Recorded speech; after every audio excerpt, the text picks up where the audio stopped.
Hi friends, நம்ம physicsல class 3 part 3 videos பார்க்க போறோம். என்ன டாபிக் பாத்தீங்கன்னா heat, light and sound.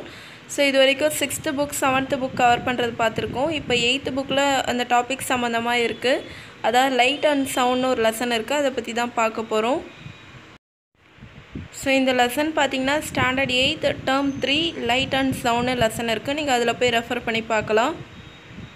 So நம்ம இது வரைக்கும் 6th book அண்ட் 7th bookல பார்த்தீங்கன்னா ஹீட் அண்ட் லைட் பற்றி ஓரளவுக்கு நல்லாவே பார்த்தாச்சு. இப்போ லைட் பார்த்திங்கன்னா மிரர் பார்த்தோம், அதுக்கப்புறம் லென்ஸ் பார்த்தோம்.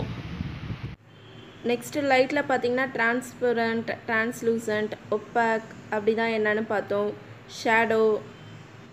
ஸோ இதெல்லாம் லைட் லெசனில் நம்ம 6th அண்ட் 7th புக்கில் பார்த்துருக்கோம். ஹீட்டும் நம்ம ஓரளவுக்கு கவர் பண்ணியிருக்கோம். இப்போ சவுண்ட் இந்த லெசனில் பார்ப்போம். அதாவது சவுண்ட் வந்து நம்ம புதுசாக பார்க்க போகிறோம். லைட் பற்றி பார்த்திங்கன்னா லைட் வந்து நம்ம ஆல்ரெடி நிறைய பார்த்துட்டோம். இதில் வந்து இந்த ரிஃப்ளெக்ஷன், ரிஃப்ராக்ஷன் இந்த கான்செப்ட் எல்லாம் பார்ப்போம். ஸோ இதில் பார்த்தீங்கன்னா நம்ம ஹீட், லைட், சவுண்ட் எல்லாமே ஓரளவுக்கு பார்த்தாச்சு.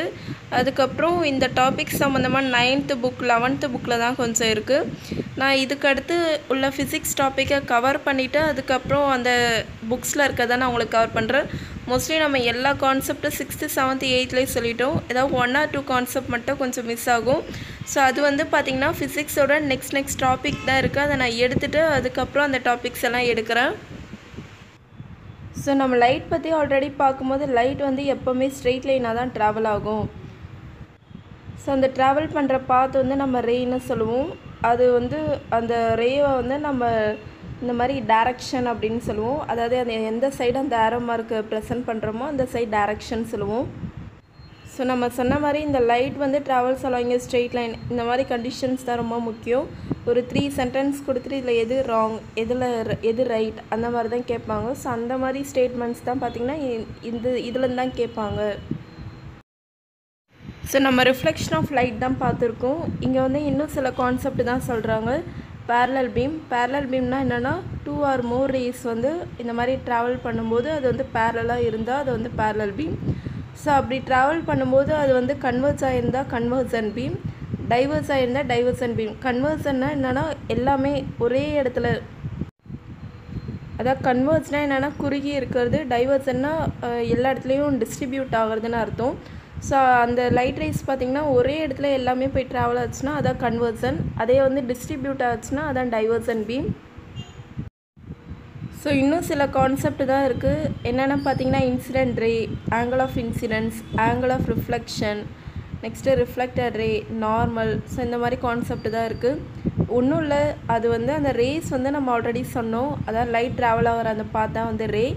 ஸோ அது வந்து எந்த இடத்துல இன்சிடென்ட் ஆகுதோ அதான் இன்சிடென்ட் ரே. அது வந்து ஒரு இடத்துல வந்து இங்கே 0ன்னு கொடுத்துருக்காங்க பாருங்கள், அங்கே பட்டுட்டு அதுக்கப்புறம் மறுபடியும் மேலே போகுது பாருங்கள், அதுதான் ரிஃப்ளெக்டட். ஸோ ஒரு இடத்துல வந்து ஸ்ட்ரைக் ஆகி இன்னொரு இடத்துக்கு போச்சுன்னா அதுதான் ரிஃப்ளெக்டட் ரே. ஸோ அது ஸ்ட்ரைக் ஆகிற இடம் தான் பார்த்திங்கன்னா ஆங்கிள் ஆஃப் இன்சிடென்ஸ் அப்படின்னு சொல்லுவாங்க, இல்லைனா பாயிண்ட் ஆஃப் இன்சிடென்ஸ் சொல்லுவாங்க. அதுக்கப்புறம் அது ரிஃப்ளெக்ட் பண்ணுற இடம் வந்து ஆங்கிள் ஆஃப் ரிஃப்ளெக்ஷன் அப்படின்னு சொல்லுவாங்க. ஸோ இங்கே ஐனா இன்சிடென்ஸ், ஆர்னா ரிஃப்ளெக்ஷன். ஸோ அந்த நடுவில் வந்து ஒரு நார்மல்னு எண்ணு கொடுத்துருக்காங்க பாருங்கள், அதுதான் வந்து அந்த ஸ்ட்ரெயிட் லைனில் அது வந்து ஸ்ட்ரைக் ஆகி மறுபடியும் ரிஃப்ளெக்ட் ஆகிறது தான் வந்து அந்த ஸ்ட்ரெயிட் லைன் இருக்கிறது தான் நார்மல். ஸோ நம்ம வீட்டில் இருக்கிற லைட் எல்லாமே வந்து இந்த பிரின்சிபல் எல்லாமே ஃபாலோ பண்ணும். பட் நம்ம இந்த கான்செப்டை தெரிஞ்சு பார்க்கும்போது நமக்கு இன்னும் நல்லா எப்படி தான் லைட் ட்ராவல் ஆகுதுன்னு நல்லா தெரியும்.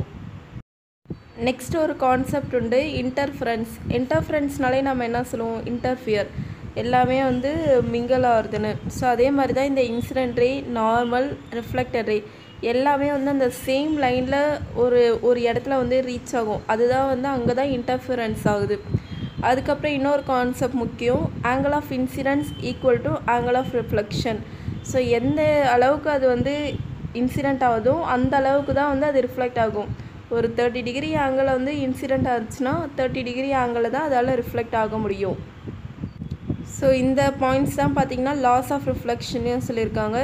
இன்சிடென்ட் ரே, நார்மல் ரே, ரிஃப்ளெக்டட் ரே எல்லாமே சேம் அந்த டைரக்ஷனில் வந்து, அதாவது அந்த ரேஸில் வந்து விழும்.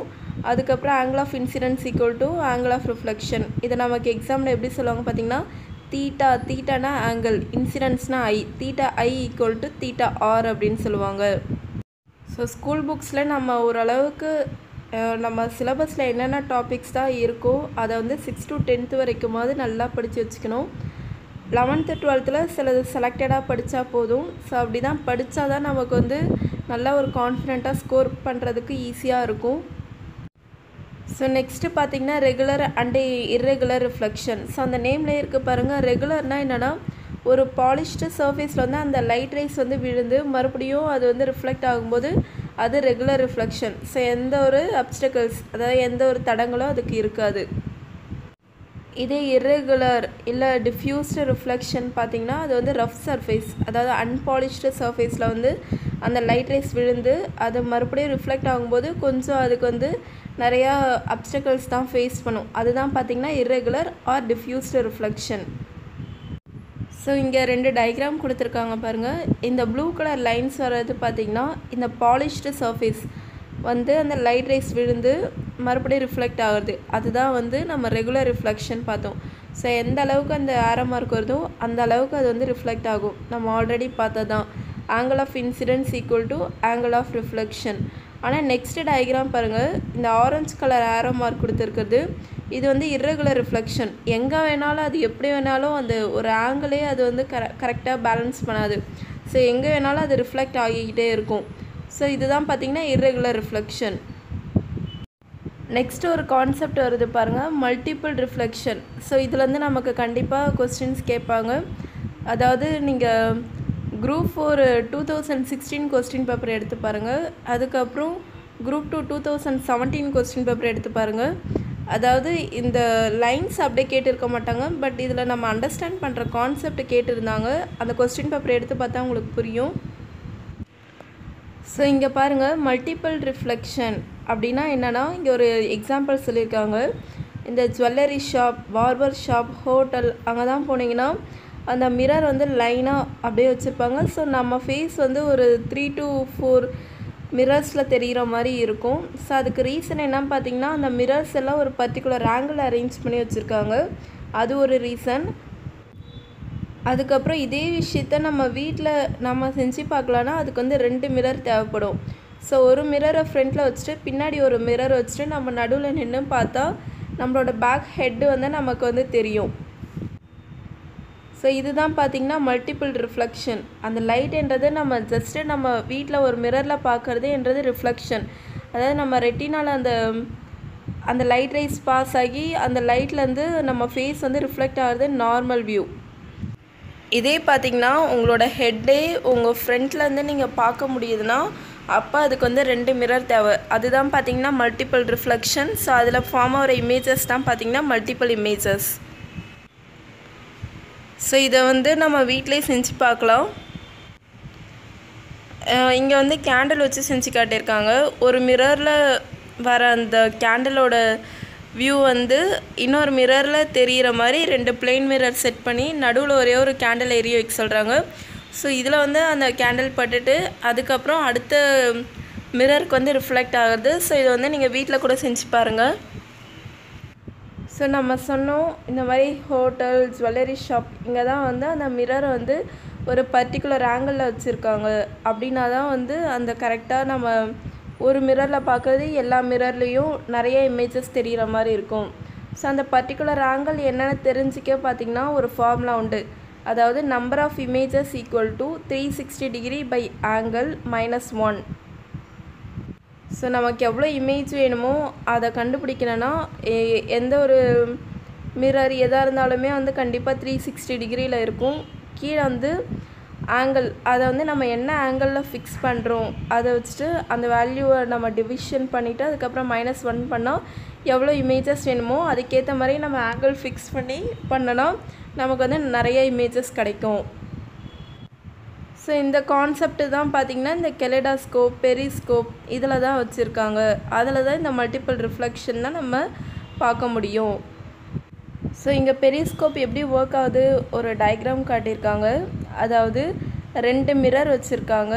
ஸோ 2 மிரரையும் 45 டிகிரி ஆங்கிளில் ஃபிக்ஸ் பண்ணிவிட்டு அதாவது கீழே இருந்து பார்த்தா மேலே என்ன இமேஜ் இருக்குன்னு நமக்கு தெரியும். இதுதான் பார்த்திங்கன்னா பெரிஸ்கோப்பில் யூஸ் பண்ணுற பிரின்சிபல்.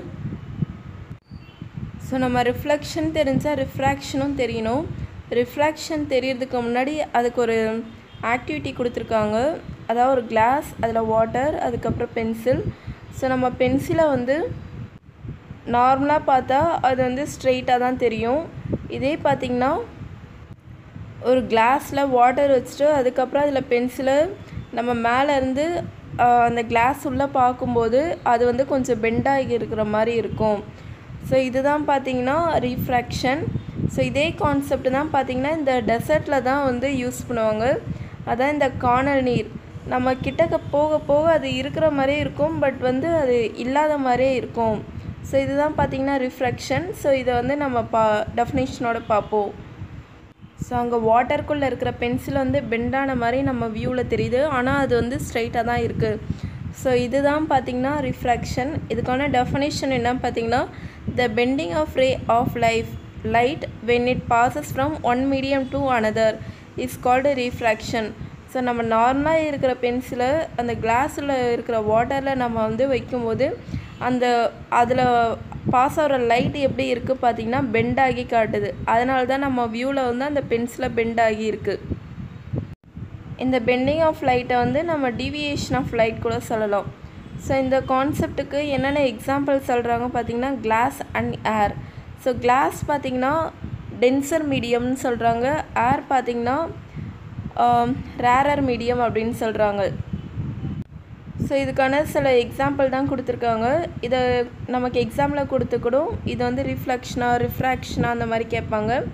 ஸோ என்னென்னா பார்த்திங்கன்னா ஃப்ரூட்ஸ் வந்து இந்த மாதிரி வாட்டரில் வச்சா கூட நமக்கு வந்து அது பெருசாக தெரியுது. அதுக்கு ரீசனும் பார்த்திங்கன்னா ரிஃப்ராக்ஷன் தான்.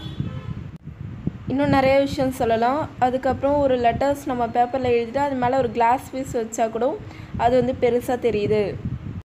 ஸோ நெக்ஸ்ட்டு பார்த்திங்கன்னா இந்த ஸ்விம்மிங் பூல் வந்து ஷாலோவாக தெரியுது, அதாவது அதோட ஆக்சுவல் டெப்த்தை விட அது வந்து கொஞ்சம் கம்மியாக தான் தெரியுது. அதுக்கு ரீசனும் பார்த்திங்கன்னா ரீஃப்ராக்ஷன் தான். ஸோ இதில் வந்து நம்ம ரீஃப்ராக்ஷனாலே என்ன புரிஞ்சிக்கலாம் பார்த்திங்கன்னா, அது வந்து இருக்கிற மாதிரி காட்டாது, கொஞ்சம் வந்து பெருசாக்கி காட்டும் இல்லை சின்னதாக்கி காட்டும். அதுதான் ரீஃப்ராக்ஷன். நெக்ஸ்ட்டு கான்செப்ட் என்ன பார்த்திங்கன்னா டோட்டல் இன்டர்னல் ரிஃப்ளெக்ஷன். ஸோ எதோ நம்ம தெரிஞ்சுக்கிறோமோ இல்லையோ இதை கண்டிப்பாக தெரிஞ்சுக்கணும். ஒரு கொஸ்டின் கண்டிப்பாக கேட்பாங்க, optical fibres working on the principle of என்ன பார்த்திங்கன்னா டோட்டல் இன்டர்னல் ரிஃப்ளெக்ஷன். ஸோ இது வந்து நமக்கு அடிக்கடி கேட்குற ஒரு கொஸ்டின் தான். ஸோ ஆப்டிக்கல் ஃபைபர் சம்மந்தமாக நம்ம மெயின்ஸ்க்கு பார்த்திங்கன்னா ஒரு 15 மார்க் அளவுக்கு படிப்போம். ஸோ அதை வந்து நம்ம பின்னாடி பார்ப்போம். இந்த டோட்டல் இன்டர்னல் ரிஃப்ளெக்ஷன் இந்த கான்செப்ட் தெரிஞ்சுக்கணுன்னா அதுக்கு இன்னொரு கான்செப்டை தெரிஞ்சுக்கணும். அது என்ன பார்த்திங்கன்னா கிரிட்டிக்கல் ஆங்கிள். ஜென்ரலாக லைட் ரே எப்படி போகுது பார்த்திங்கன்னா டென்சர் மீடியமில் இருந்து தான் ரேரர் மீடியமுக்கு போகுது. டென்சர் மீடியம்னா நம்ம என்ன சொன்னோம், கிளாஸ் அந்த மாதிரி பார்ட்டிகல்ஸ் எல்லாம். ரேரர் மீடியம்னா ஏர். ஸோ இதில் வந்து நமக்கு கொஸ்டின் கேட்பாங்க, வேறு ஏதாவது 2 பொருள் கொடுத்து கூட இதில் வந்து லைட் எப்படி பாஸ் ஆகும், எதில் ஃபர்ஸ்ட்டு போகும் அப்படின்னு கூட கேட்பாங்க. ஸோ இங்கே பார்த்திங்கன்னா லைட் ரே வந்து டென்சர் மீடியமில் இருந்து தான் ரேரர் மீடியமுக்கு போகுது.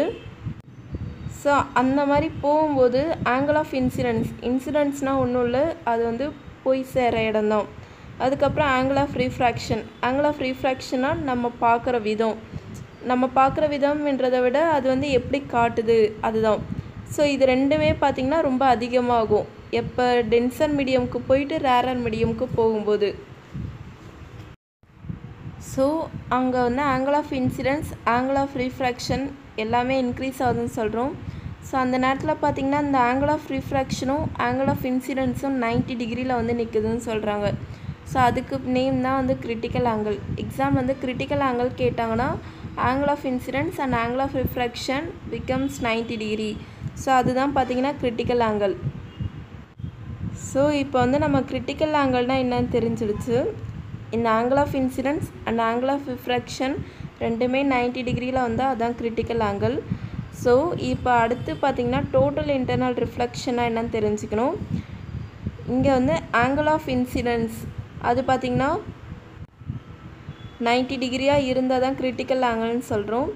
ஸோ இந்த ஆங்கிள் ஆஃப் இன்சிடென்ஸ் வந்து டென்சர் மீடியமில் இருக்கும்போது எவ்வளோன்னு கேல்குலேட் பண்ணுவாங்க, ரேரர் மீடியமில் இருக்கும்போது எவ்வளோன்னு கால்குலேட் பண்ணுவாங்க. ஏன்னா டென்சர்லேருந்து ரேரருக்கு போனதுக்கப்புறம் தான் அது வந்து 90 டிகிரியாக மாறுது. ஸோ டென்சர் மீடியமில் இருக்கும்போது அது வந்து சப்போஸ் ஒரு 100 டிகிரி ஆங்கிளில் கூட இருந்திருக்கலாம். ஸோ அந்த மாதிரி இருந்து அப்போ வந்து அந்த ஆங்கிள் ஆஃப் இன்சிடென்ஸ் வந்து ஒரு 100 டிகிரி, அந்த கிரிட்டிக்கல் ஆங்கிள்னாலே 90 டிகிரி. ஸோ அந்த மாதிரி angle of incidence 100 degree, critical angle வந்து 90 டிகிரியாக இருந்து அந்த நேரத்தில் பார்த்திங்கன்னா அந்த மாதிரி ஸ்டேஜில் இது 100 டிகிரி, இது 90 டிகிரியில் அந்த ஸ்டேஜில் அந்த ரேஸ் வந்து எப்படி போகும் பார்த்திங்கன்னா ரேரர் மீடியமில் ரிஃப்ளெக்ட் ஆகிடுது சொல்கிறாங்க. ஸோ இது ரொம்ப குழப்பிக்காதீங்க. ஜஸ்ட்டு வந்து angle of incidence in denser medium is greater than critical angle, then the ray is reflected back into the first rarer medium. So இது பாருங்கள் ஆங்கிள் ஆஃப் இன்சிடென்ஸ். ஸோ இங்கே வந்து 0ன்னு இருக்கிறத தீட்டாவாக கன்சிடர் பண்ணிக்கோங்க. Angle of incidence in denser medium is greater than critical angle. அப்போ வந்து என்ன ஆகும் பார்த்திங்கன்னா அந்த ரேஸ் வந்து மறுபடியும் ரேரர் மீடியம்க்கே போயிடுது இந்த மாதிரி கண்டிஷனில். இதுதான் பார்த்திங்கன்னா டோட்டல் இன்டர்னல் ரிஃப்ளெக்ஷன். ஸோ நான் ஆல்ரெடி சொன்னேன் இந்த கார்னர் நீர் வந்து ரிஃப்ராக்ஷன் கான்செப்ட் தானே. ரிஃப்ராக்ஷன் கான்செப்ட்ன்றதை விட டோட்டல் இன்டர்னல் ரிஃப்ளெக்ஷன்னா ஃபுல் அண்ட் ஃபுல். ஸோ டெசர்ட்டில் தான் பார்த்திங்கன்னா அதை வந்து மிரேஜ் அப்படின்னு சொல்லுவாங்க. அது ஃபுல் அண்ட் ஃபுல் பார்த்திங்கன்னா டோட்டல் இன்டர்னல் ரிஃப்ளெக்ஷன் கான்செப்ட் தான். ஸோ டைமண்டில் தான் இந்த total internal reflection principle follow பண்ணுறாங்க. ஸோ டைமண்டில் பார்த்திங்கன்னா அந்த கிரிட்டிக்கல் ஆங்கிள் வந்து கம்மியாக இருக்குது. நம்ம இந்த இதில் பார்த்தது தான் இந்த theta I greater than theta C. So அந்த பிரின்சிபல் எங்கெங்கே தான் ஃபாலோ பண்ணுதோ அதுதான் பார்த்திங்கன்னா total internal reflection. So diamond பார்த்திங்கன்னா total internal reflection concept. So நான் சொன்னேன் optical fibre works on the principle of total internal ரிஃப்ளெக்ஷன்னு. ஸோ அந்த ஆப்டிக்கல் ஃபைபர் எங்கெங்கே யூஸ் பண்ணுவாங்க பார்த்திங்கன்னா அதாவது ஹியூமன் பாடியில் ஏதாவது டெஸ்டிங் பண்ணுறதுக்கு அதை யூஸ் பண்ணுறாங்க. அது ஒன்றும் இல்லை, அது ஒரு ஃபைபர் தான். அதுக்கப்புறம் வந்து நிறையா சிக்னல்ஸ், எலக்ட்ரிக்கல் சிக்னல்ஸ் வந்து டிரான்ஸ்மிட் ரிசீவ் பண்ணுறதுக்கு யூஸ் பண்ணுறாங்க. அதுக்கப்புறம் நிறைய லைட் சிக்னல்ஸ், ஒரு எனர்ஜிலேருந்து இன்னொரு எனர்ஜி டிஃப்ரெண்ட்டாக லைட் சிக்னல்ஸை கன்வெர்ட் பண்ணவும் இந்த ஆப்டிக்கல் ஃபைபர்ஸ் யூஸ் பண்ணுறோம். ஸோ நம்ம ஹியூமன் ஐ பார்த்திங்கன்னா நம்ம மிரர் பார்க்குறது அந்த ரிஃப்ளெக்ஷன் எல்லாமே பார்த்திங்கன்னா இந்த ஹியூமன் ஐலேயும் நடக்குது. ஸோ நம்ம ஹியூமன் ஐ பார்த்திங்கன்னா அது வந்து ஒரு ஆப்டிக்கல் இன்ஸ்ட்ருமெண்ட் தான். அதுலேயும் வந்து இந்த லைட் பிரின்சிபல் எல்லாம் ஃபாலோ பண்ணுறோம். ஸோ ஜஸ்ட் லைக் அது ஒரு கேமரா தான். ஸோ லைட்லேருந்து உங்களுக்கு கொஸ்டின் கேட்குறாங்க பார்த்திங்கன்னா நான் ஆல்ரெடி சொன்னேன் சில கான்செப்ட் தான் கேட்பாங்கன்னா அந்த மாதிரி கேட்பாங்க, இல்லை இந்த ஹியூமன் ஐலேருந்து கொஸ்டின்ஸ் கேட்பாங்க. ஸோ இதில் நான் சில பாயிண்ட்ஸ் தான் சொல்கிறேன், நோட் பண்ணிக்கோங்க. அதாவது ஒரு நார்மல் ஐ என்றது பார்த்திங்கன்னா 25 சென்டிமீட்டர் வரைக்கும் அதோட விஷன் வந்து பர்ஃபெக்டாக இருக்கும். 25 சென்டிமீட்டர் டு இன்ஃபினிட்டி, அதாவது 25 சென்டிமீட்டர் வரைக்குமே வந்து அந்த வியூ வந்து நல்லா கிளியராக தெரியும். அதுக்கப்புறம் கொஞ்சம் கொஞ்சம் குறைய ஆரம்பிக்கும். ஸோ இது பார்த்திங்கன்னா நமக்கு எக்ஸாமில் கேட்டிருக்காங்க. நெக்ஸ்ட்டு பார்த்திங்கன்னா ஐயில் வர சில ப்ராப்ளம், அதுக்கு வந்து நம்ம ஆல்ரெடி பார்த்த இந்த கான்வெக்ஸ் லென்ஸ், கான்கேவ் லென்ஸ் அதெல்லாம் யூஸ் பண்ணி எப்படி ட்ரீட் பண்ணுறது அதை தான் பார்க்கலாம். ஸோ ஹியூமன் ஐக்கு வர மேஜர் ப்ராப்ளம் என்னென்னு பார்த்திங்கன்னா மயோப்பியா, ஹைப்பர்மெட்ரோப்பியா, அஸ்டிக்மேட்டிசம், ப்ரெஸ்பயோப்பியா. ஸோ இது பார்த்திங்கன்னா இதுவும் மெயின்ஸில் ஒரு டாபிக் பார்ப்போம்.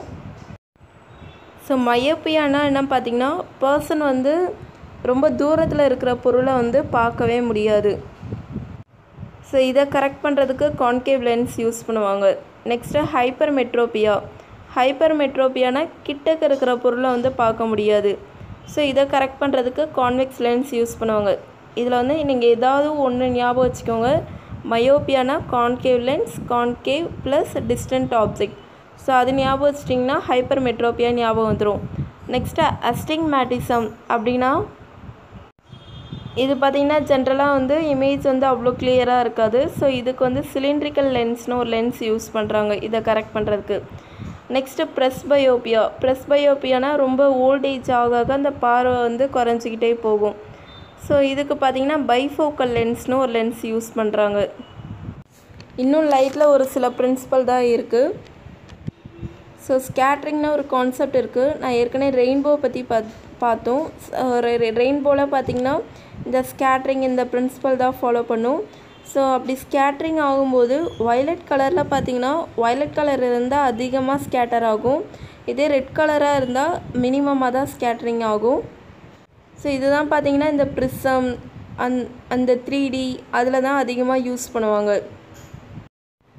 ஸ்கை வந்து ப்ளூ கலராக இருக்க ரீசனும் இந்த ஸ்கேட்ரிங் ஆஃப் லைட். ஸோ இதை தான் பார்த்திங்கன்னா எக்ஸாமில் கேட்பாங்க.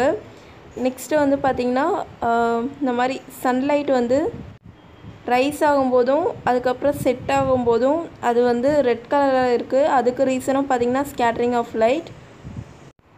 ஸோ லைட்லேயே பார்த்திங்கன்னா scattering of light, interference of light, dispersion of light, polarisation of light, இந்த மாதிரி நிறைய பிரின்சிபல் இருக்குது. ஸோ இது வரைக்கும் ஸ்கேட்ரிங் ஆஃப் லைட் பார்த்தோம்.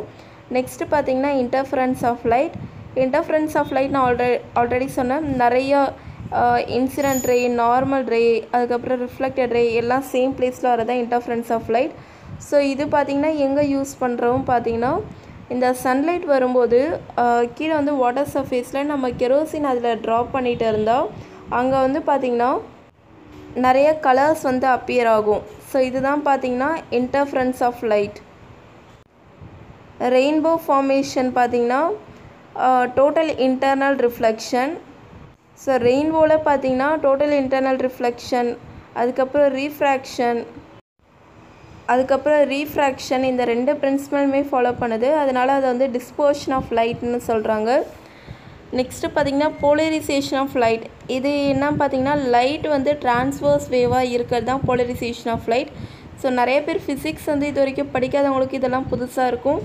பட் இதெல்லாம் ரொம்ப டீப்பாக தெரிஞ்சிக்க தேவையில்ல. இதெல்லாம் என்னென்ன தெரிஞ்சுக்கோங்க, எக்ஸாமில் நம்ம கேட்டால் அட்டன் பண்ண ஈஸியாக இருக்கும். நம்ம இந்த லெசனோட சவுண்ட் கான்செப்ட் நெக்ஸ்ட் வீடியோவில் பார்ப்போம். தேங்க்யூ.